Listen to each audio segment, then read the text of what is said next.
Good morning, everyone. Be greeted in the wonderful name of Jesus on this blessed Wednesday morning. And today I want to talk to you about why words and actions are so measured with one another. Why actions can't go without words and words not go without actions.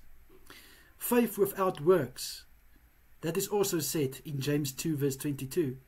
Even Jesus says that yes, we should have faith, but we need to see that faith of yours in your works as well.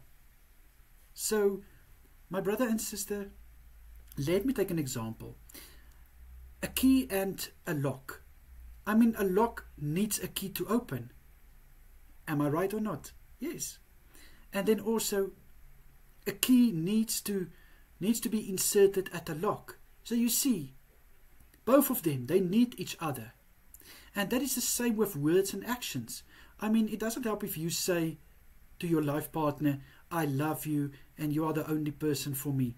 But then my actions show something differently. Or let's say when you are at the mall and there's someone in front of you who are paying, but you see they are shortcoming,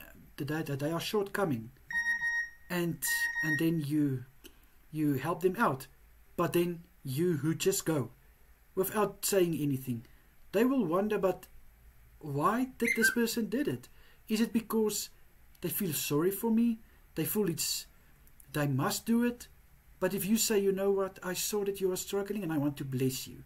You know what, those words, can mean so much.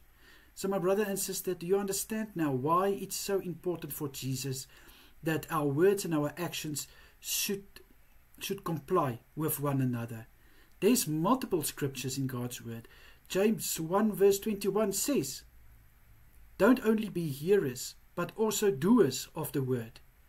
In 1 John 3 verse 18 it says, let your works become action. So my brother and sister, may this word encourage you that your actions should complement your words and vice versa.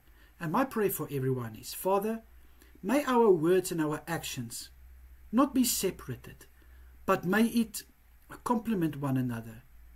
Father, what I say, let me also do it. And what I do, let me say, why am I doing it? How come I am doing it? Please, my Lord, in Jesus' name I pray. Amen and amen. Take this word and may it make an impact on your words and actions to comply with one another. Have a great day further, everyone. Bye-bye.